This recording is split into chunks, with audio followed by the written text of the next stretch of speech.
Hi friends, welcome to Cook with Sangeetha. இன்னைக்கு நம்ம பார்க்க போறது நண்டு கிரேவி. ஆமாங்க, உங்கள ஒரு சிலர் கேட்டிருந்தீங்க அக்கா நண்டு கிரேவி செஞ்சு காமிங்கன்னு சொல்லிட்டு. சோ இந்த நண்டு கிரேவியை ரொம்ப ஸ்பெஷலா செஞ்சு காட்ட போறேன். மெயினா பாத்தீங்கன்னா கோல்டு பிடிச்சிருக்கப்ப இந்த நண்டு கிரேவி செஞ்சு சாப்பிட்டு பாருங்க. அதுவும் சுட சுட சாதத்துல போட்டு அவ்வளவு சூப்பரா இருக்கும். அந்த தொண்டைக்கு அவ்வளவு இதமா இருக்கும். நண்டு கிரேவி தானே எல்லாரும் செய்யற மாதிரி தானே சங்கீதா பிள்ளை செய்ய போறா அப்படின்னு தான் நினைக்கிறீங்க. அங்கதாங்க தப்பு பண்றீங்க. இன்னைக்கு சங்கீதா பிள்ளை ரொம்ப டிஃப்ரெண்டான ஸ்டைல்ல ஆனா பயங்கர டேஸ்டா நீங்க இந்த நண்டு கிரேவியோட கலரை பாருங்க, அதுக்கப்புறம் சொல்லுங்க. சோ இன்னைக்கு ரொம்ப எளிமையான முறையில சங்கீதா ஸ்டைல இந்த நண்டு கிரேவி செஞ்சு காட்டு போறேன். நம்ம சேனலை யாரெல்லாம் என்ன சப்ஸ்கிரைப் பண்ணலையோ சப்ஸ்கிரைப் பண்ணுங்க. ப்ளீஸ் கீழே இருக்கிற பெல் பட்டன்ல மறக்காம ஆள் கொடுங்க. அப்பதான் நான் போற வீடியோ உங்களுக்கு உடனே வரும். வாங்க இப்ப எப்படி செய்யறதுன்னு பார்க்கலாம். மசாலா வதக்கிறதுக்கு ஸ்டவ் ஆன் பண்ணி ஒரு கடாய் வச்சுட்டுங்க. 1 டீஸ்பூன் எண்ணெய் விட்டுக்கலாம். இந்த ரெசிபி ஃபுல்லாவே நான் தேங்காய் எண்ணெயில தான் சமைக்கிறேன். நீங்க ரெகுலரா என்ன எண்ணெயில சமைக்கிறீங்களோ அதுலயும் செய்யலாம். 2 கைப்பிடி சின்ன வெங்காயம் தட்டி வச்சிருக்கேன், இதுவும் போட்டுக்கலாங்க. இந்த டீஸ்பூன்ல 5 டீஸ்பூன் மிளகு எடுத்து வச்சிருக்கேன், அதுவும் இதிலே போட்டுக்கலாம். இந்த ரெசிபியை பொறுத்த வரைக்கும் மிளகு நிறைய போடணுங்க, டேஸ்ட் சூப்பரா இருக்கும். இந்த கிரேவியோட கலரும் பார்த்தீங்கன்னா அப்படியே நல்லா டார்க் கலரா வரும் மிளகு போடும்போதும். இப்போ அடுப்பை நல்லா மீடியமா வச்சுட்டு எல்லாத்தையும் ஒன்று சேர்த்து கிளறிக்கலாம். இதெல்லாம் லேசாக செவந்தா போதும். ஏன்னா இந்த மசாலாவை நம்ம மிக்சியில் போட்டு அரைச்சி தான் ஊற்ற போகிறோம். மெயினாக இந்த ரெசிபிக்கு மிளகு சின்ன வெங்காயம் ரொம்ப முக்கியம். கோல்டு பிடிச்சிருக்கப்ப இது சாப்பிடும் போதும் நம்ம நெஞ்சில் இருக்கிற சளி எல்லாத்தையும் எடுத்துரும், தொண்டைக்கும் இதமாக நல்லா இருக்கும். நண்டு சூடு, ஸோ மிளகு போடும்போதும் கொஞ்சம் கூலிங் ஆகிடும். வெங்காயமும் மிளகும் இந்த அளவுக்கு வதக்கினா போதுங்க. நல்லா ஃப்ரெஷ்ஷாக இருக்கிற கருவேப்பிலை 2 கைப்பிடி எடுத்து வச்சுருக்கேன், அதுவும் இப்போ இதிலே போட்டுக்கலாங்க. ஸோ கருவேப்பிலை நிறையா போடணும். உங்களுக்கு டவுட் வரலாம், கருவேப்பிலை இவ்வளோ போட்டால் கசக்குமான்னு. கண்டிப்பாக கசக்காது, டேஸ்ட்டு சூப்பராக இருக்கும். இந்த கிரேவியை நல்ல ஒரு டார்க் கலராகவும் கொடுக்கும். கருவேப்பிலை வெங்காயம் மிளகு எல்லாம் சேரும் போதும் அதுக்குரிய ஒரு டேஸ்ட் இருக்குது. அதுதான் இந்த ரெசிபியோட ஸ்பெஷல் நான் சொல்லுவேன். நீங்கள் எப்பயுமே செய்கிற டேஸ்ட் இருக்காது, ரொம்ப டிஃப்ரெண்ட்டாக இருக்கும், பயங்கர டேஸ்ட்டாக இருக்கும். ஒரு தடவை சாப்பிட்டா அடுத்த வாட்டி செஞ்சு கொடுங்கன்னு கேட்பாங்க. கருவேப்பிலையும் நல்லா இந்த அளவுக்கு வதக்கினா போதுங்க. இப்போ ஸ்டவ் ஆஃப் பண்ணிடலாம். இதை நல்லா ஆற வச்சுட்டு கொஞ்சமாக தண்ணி ஊற்றி கொரகொரப்பாக அரைச்சி எடுத்துகிட்டு வந்துடுறேங்க. பாருங்க, இந்த மாதிரி நல்லா கொரகொரப்பாக அரைச்சிக்கணும். அதாவது ரொம்ப நைஸாக இருக்கக்கூடாது, லேசாக தரியாக இருக்கிற மாதிரி இருக்கணும். இப்போ நம்ம ஸ்பெஷல் மசாலாவும் ரெடி ஆயிடுச்சு. வாங்க இப்போ நண்டு கிரேவி செய்ய ஸ்டார்ட் பண்ணிடலாம். இப்போது நண்டு கிரேவி செய்யறதுக்கு ஸ்டவ் ஆன் பண்ணி ஒரு மண் பாத்திரம் வச்சுட்டுங்க. மண் பாத்திரத்தில் செய்யும் போதும் டேஸ்ட்டு சூப்பராக இருக்கும். இப்போ தேவையான அளவு எண்ணெய் ஊற்றிக்கலாங்க. எண்ணெய் சூடாயிடுச்சு, அடுப்பெண்ணெய் இப்போ கம்மியாக வச்சுக்கோங்க. இப்போ தேவையான மசாலாலாம் போட்டுக்கலாம். மீடியம் சைஸ் 4 பட்டை எடுத்து வச்சுருக்கேன், அதுவும் இதிலே போட்டுக்கலாம். நான் இன்னைக்கு 1.5 கிலோ நண்டில் செய்கிறேன், அதுக்கு தகுந்த மசாலா போடுறேன். சப்போஸ் நீங்கள் கம்மியாக செஞ்சீங்கன்னா இன்னும் கொஞ்சம் மசாலா அளவு குறைச்சிக்கோங்க. 4 கிராம்பும் போட்டுக்கலாம், 5 ஏலக்காயும் போட்டுக்கலாம், முழுசாக 10 மிளகும் போட்டுக்கலாங்க. 3 டீஸ்பூன் ஜீரகம் எடுத்து வச்சுருக்கேன், அதுவும் போட்டுக்கலாங்க. இந்த ரெசிபிக்கு ஜீரகம் நிறையா இருக்கணும், அப்போ தான் டேஸ்ட் நல்லா இருக்கும். சப்போஸ் நீங்கள் 1/2 கிலோ நண்டில் செய்கிறதா இருந்தால் 1 டீஸ்பூன் போடுங்க. 1 கிலோ நண்டு செய்கிறதா இருந்தால் 2 டீஸ்பூன் ஜீரகம் போடணும். இது ரொம்ப முக்கியம், அதனால தான் திரும்பவும் சொல்கிறேன். 2 காஞ்ச மிளகாய் கட் பண்ணி வச்சுருக்கேன், அதுவும் இதிலே போட்டுக்கலாங்க. மீடியம் சைஸ் ஒரு துண்டு இஞ்சும் ஒரே ஒரு பச்சை மிளகாயும் இது 2ம் சேர்த்துட்டு இடித்து வச்சுருக்கேன், அதுவும் இதிலே போட்டுக்கலாம். சப்போஸ் உங்ககிட்ட இடிகள் இல்லைன்னா மிக்சியில் போட்டு லேசாக கொரகொரப்பாக விட்டுக்கோங்க. 20 பல்லு பூண்டு எடுத்து இடித்து வச்சுருக்கேன், அதுவும் இப்போ இதிலே போட்டுக்கலாம்.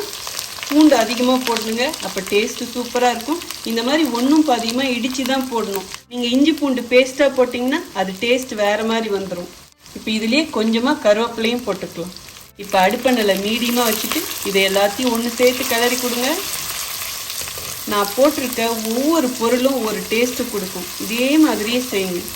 இதெல்லாம் லேசாக செவக்கிற வரைக்கும் வதக்கலாங்க. பாருங்கள், இந்த அளவுக்கு வதக்குனா போதும். இனிமேல் வெங்காயம் போட்டுடலாங்க. பெரிய வெங்காயம் மீடியம் சைஸ் 3 கட் பண்ணி வச்சுருக்கேன், அதுவும் இதிலே போட்டுக்கலாம். நல்லா பொடியாக கட் பண்ணி போட்டுக்கோங்க. இப்போ இதையும் சேர்த்து கலரிக்கலாங்க. வெங்காயம் இது கொஞ்சம் நிறையா போடணும். இந்த வெங்காயம் கண்ணாடி பதம் வர வரைக்கும் வதக்கலாங்க. வெங்காயம் நல்லா கண்ணாடி பதம் வர வரைக்கும் வதக்கியாச்சுங்க. இந்த அளவுக்கு வதக்குனா போதும். மீடியம் சைஸ் 2 தக்காளி கட் பண்ணி வச்சுருக்கேன், அதுவும் இதிலே போட்டுக்கலாங்க.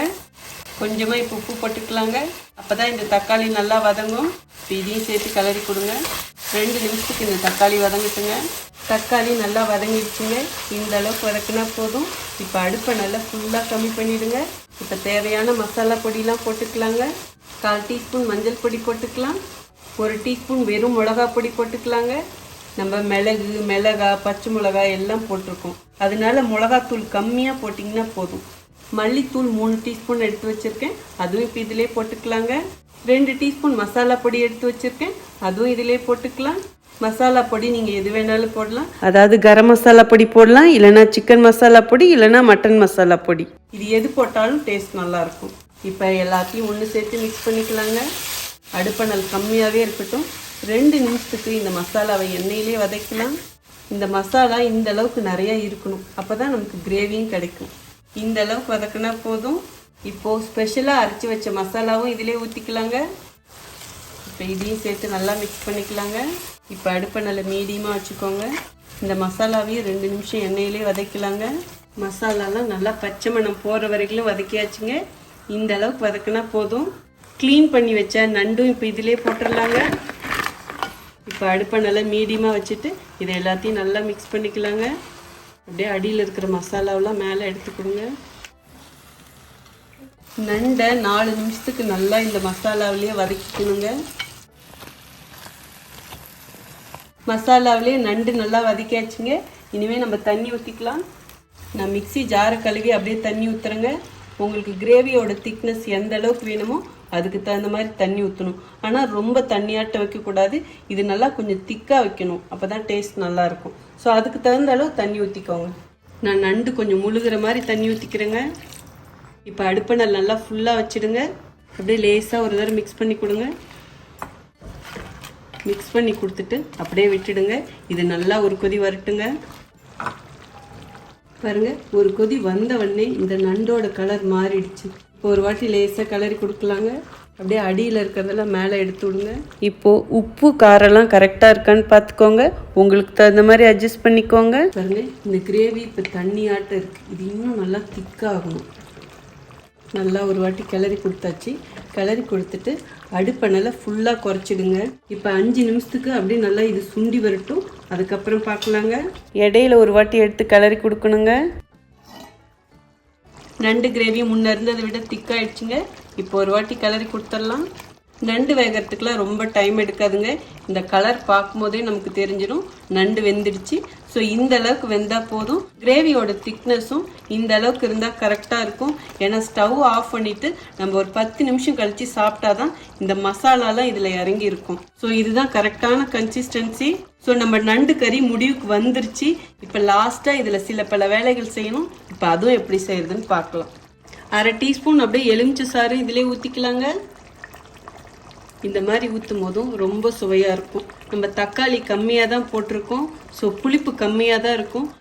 அப்படியே ஒரே ஒரு டீஸ்பூன் எண்ணெயும் விட்டுக்கலாம். நீங்கள் ரெகுலராக என்ன எண்ணெய் யூஸ் பண்ணுறீங்களோ அதே யூஸ் பண்ணிக்கலாம். அப்படி இல்லைன்னா தேங்காய் எண்ணெய் வேணாலும் விடலாம். நான் இப்போ தேங்காய் எண்ணெய் தான் விட்டுருக்கேன். இப்போ ஸ்டவ் ஆஃப் பண்ணிடலாம். இப்போ அப்படியே லேசாக அப்படி கலருங்க. ஜஸ்ட்டு இந்த மசாலாலாம் ஒன்று சேரணும், அவ்வளோதான். இதுக்கு கொத்தமல்லி தழைலாம் போடக்கூடாதுங்க. கருவேப்பிலை தழை நல்லா ஒரு கைப்பிடி எடுத்துக்கிட்டேன். இதை அப்படியே மேலே தூவிடலாம். இதுக்கு கருவேப்பிலை தாங்க நிறையா தேவைப்படும். அப்படியே உள்ளே தள்ளி கொடுத்துருங்க. அவ்வளோதாங்க, சூப்பராக மணக்க மணக்க நம்ம நண்டு கிரேவி ரெடி ஆயிடுச்சு. நண்டு கிரேவின்னு சொல்லலாம், நண்டு மசாலான்னு சொல்லலாம். ஸோ எல்லா டேஸ்ட்டுமே இந்த ஒரே நண்டு கிரேவிலேயே இருக்கும். நண்டு கிரேவி செம்மையாக ரெடி ஆயிடுச்சு. வாங்க இப்போ எப்படி இருக்குன்னு டேஸ்ட் பார்த்துருவோம்.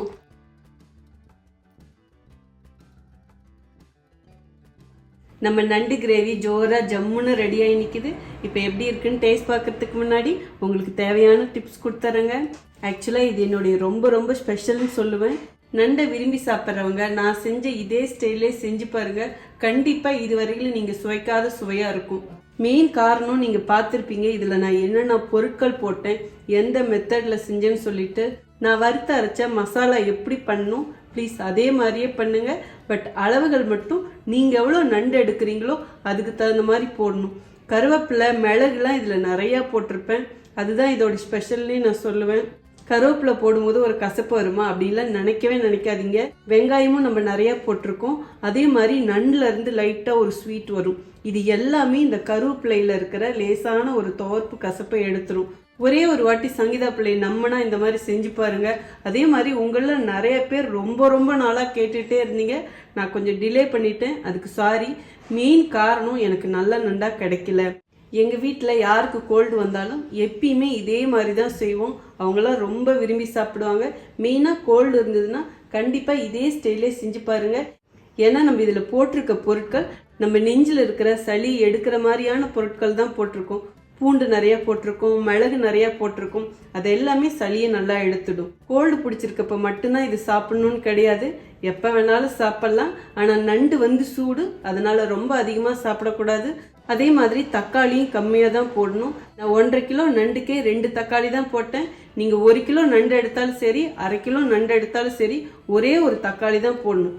அந்த சின்ன சின்ன விஷயங்களை ஃபாலோ பண்ணும்போதும் நீங்கள் எப்பயும் சுவைக்காத புது சுவையாக ரொம்ப டேஸ்டியாக கிடைக்கும். இப்போ நான் என்னெல்லாம் சொன்னால் அதை மட்டும் ஃபாலோ பண்ணாலே இந்த நண்டு கிரேவி சூப்பராக செஞ்சிடலாங்க. இப்போ எப்படி இருக்குன்னு டேஸ்ட் பார்த்தலாம். நல்லா மசாலாலாம் ஒட்டி இருக்கு. இப்படி தான் இருக்கணும், அப்போ தான் உள்ளே நல்லா ஜூஸியாக இருக்கும். இப்போ ஃபஸ்ட்டு நம்ம இந்த கிரேவி மட்டும் சாப்பிட்டு பார்த்துருவோம். இந்த காஞ்ச மிளகா போட்டோம் பார்த்தீங்களா, அங்கேயும் விஷயம் இருக்குது. இது நல்ல ஒரு டேஸ்ட் கொடுக்கும். இப்போ சாதத்தில் இந்த கிரேவி மட்டும் பிசைஞ்சு சாப்பிட்டு பார்ப்போம். இதை ஒரு தடவை சாப்பிட்டிங்கன்னா திரும்ப திரும்ப சாப்பிடணும்னு கண்டிப்பாக நினைப்பீங்க. ஆனால் இதே ஸ்டைல்லே செய்யணும். இப்போ சாப்பிட்டு பார்த்துருவோம். வாவ், சான்ஸே இல்லை, சூப்பராக இருக்குது. நல்லா காரஞ்சாரமாக இருக்குது. நம்ம போட்ட மசாலாவும் அவ்வளோ கரெக்டாக இருக்குது. ஆஹா, சாப்பிட்டுட்டே இருக்கணும்னு இருக்கு. அந்த நண்டுலேருந்து லைட்டான ஒரு ஸ்வீட் வரும், அதுவுமே சூப்பராக இருக்கும். இப்போ அப்படி இந்த நண்டை உடச்சி, வாவ், அப்படி ஜூஸ் எப்படி வருது பாருங்க. இங்கே பாருங்க, இங்கே பாருங்க, இப்படி தான் இருக்கும். ஓ சூப்பருங்க. இங்கே பாருங்க, இப்படி இருக்கணும். சாப்பிட்டு பார்த்துறேன். சான்ஸே இல்லை. வாவ், மசாலா அவ்வளோ பர்ஃபெக்டாக இருக்கும். இந்த நண்டுக்குன்னு ஒரு ஸ்வீட் இருக்குது பார்த்தீங்களா, அது அவ்வளோ ஒரு ருசி கொடுக்குது. ஏன்னா மிளகு நிறையா போட்டிருக்கோம். அந்த ஸ்வீட்டுக்கும் காரத்துக்கும் அவ்வளோ ஒரு மேட்சிங்காக இருக்கும். அப்படியே இனிமேல் என்னங்க, அப்படியே பிச்சு பிச்சு எடுத்து கடித்து சாப்பிட வேண்டியதுதான். நண்டு சாப்பிட்றதுக்கெலாம் சொல்லித்தரணுமா என்ன?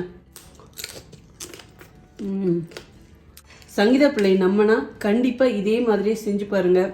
ஒரு தடவை இது மாதிரி செஞ்சீங்கன்னா நிஜமாக சொல்கிறேன், திரும்ப திரும்ப செய்வீங்க. ஸோ இவ்வளோ சுவையான நண்டை பார்க்கும் போதே கண்டிப்பாக உங்களுக்கு சாப்பிடணும்னு தோணியிருக்கும். ஸோ நீங்களும் இதே மாதிரி செஞ்சு பார்த்துட்டு எப்படி இருக்குன்னு சொல்லிட்டு கமெண்ட் பாக்ஸில் சொல்லுங்கள். உங்களுக்கு இந்த ரெசிபி பிடிச்சதுன்னா ப்ளீஸ் மறக்காமல் ஃபர்ஸ்ட் ஒரு லைக் கொடுத்துருங்க.